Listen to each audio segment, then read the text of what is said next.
sudah dikasih keringanan, minta lagi. Pakai ngomong pemerintah tidak memperhatikan rakyat lah, tidak peduli dengan rakyat lah, menyengsarakan rakyat lah. Saya jadi pusing. 75 tahun Indonesia merdeka, masih saja ada orang-orang seperti itu, memaksa, mendramatisir masalah. Harusnya mereka itu berpikir, cari tahu sistem pemerintah itu bagaimana. Jangan cuma senangnya menghujat. Bahkan sampai ada yang sudahlah, saya jadi pusing.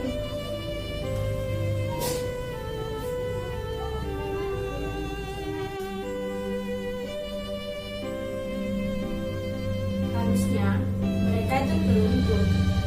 Mereka para generasi muda tidak mengalami yang namanya peperangan melawan penjajah, penyiksaan oleh kaum komunis.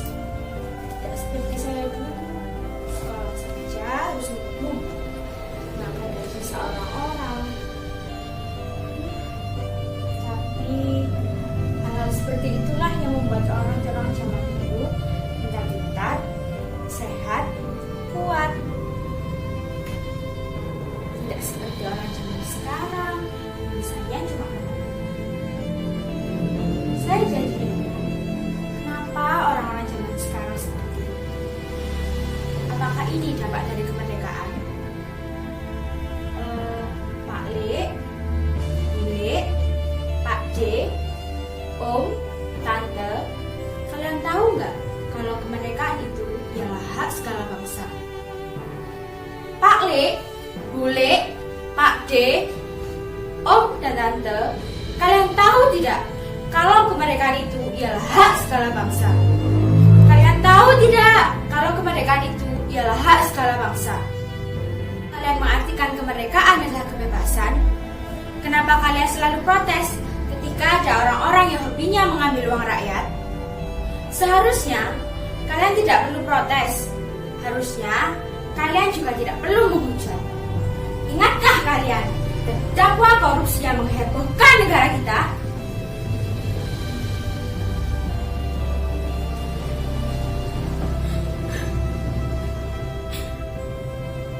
Saya sebenarnya hilaf, Pak Hakim. Saya tersiksa di dalam penjara. Saya kangen dengan keluarga saya, anak saya, istri saya. Pada saat saya ditawari berlibur beberapa hari di Pulau Dewata, saya langsung mengambil kesempatan itu. Walaupun saya harus membayar mahal. Bagaimana? Apakah kalian ingat dengan orang ini yang dianggap oleh semua orang adalah penjahat nomor 1 di negeri ini?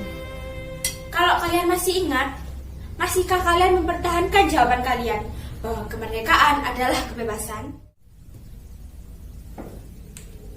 Kalau kalian masih bingung, janganlah kalian bangga ketika kalian berteriak, "Merdeka, merdeka, merdeka." Apakah kalian pernah merenung sebelum berteriak merdeka? Ketika saya melihat bangsa ini, saya teringat teman seperjuangan saya yang pernah menuliskan sajak terbuka untuk anak negeri.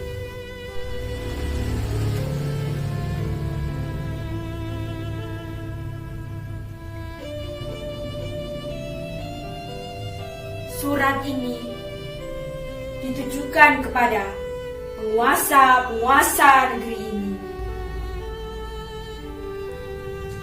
Surat ini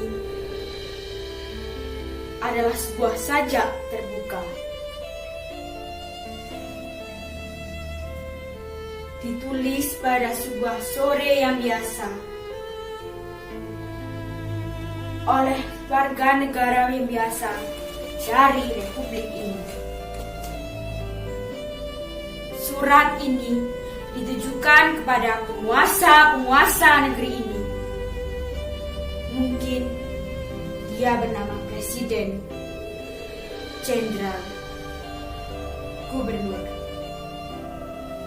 Barangkali dia Ketua MPRS.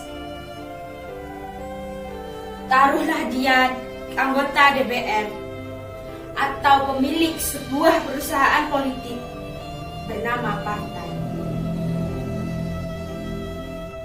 Mungkin dia bernama mayor, camat, atau jaksa, atau menteri, apa sajalah namanya. Mungkin dia saudara sendiri. Jika ingin saya tanyakan adalah tentang sebuah nyawa di negara kita. Begitu benarkah murahnya?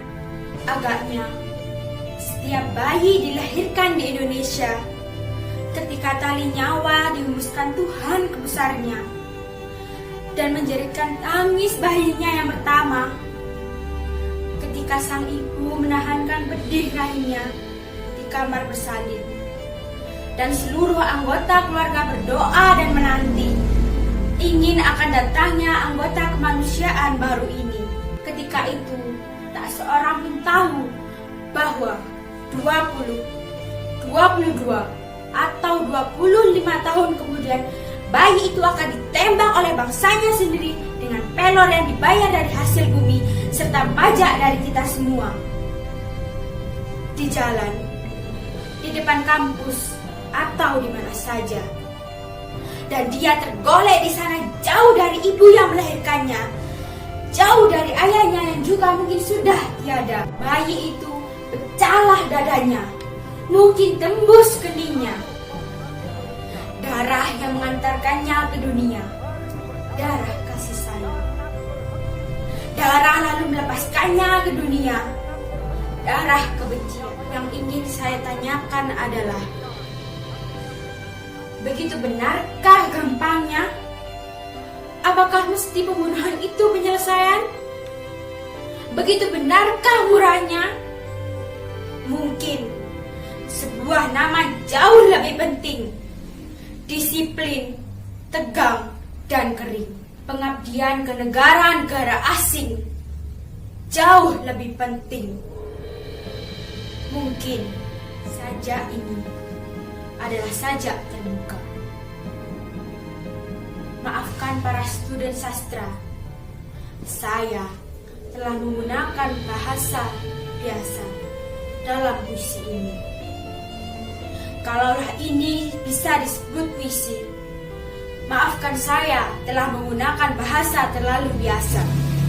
Karena pembunuhan di negeri ini pun nampaknya juga sudah mulai terlalu biasa. Kita tak biasa membiarkannya terlalu lama. Kita dipenuhi pertanyaan, benarkah nyawa begitu murah harganya? Untuk suatu penyelesaian, benarkah harga diri manusia kita? Benarkah kemanusiaan kita begitu murah harganya untuk sebuah pidato, sebuah ambisi, sebuah ideologi, sebuah coretan sejarah? Benarkah?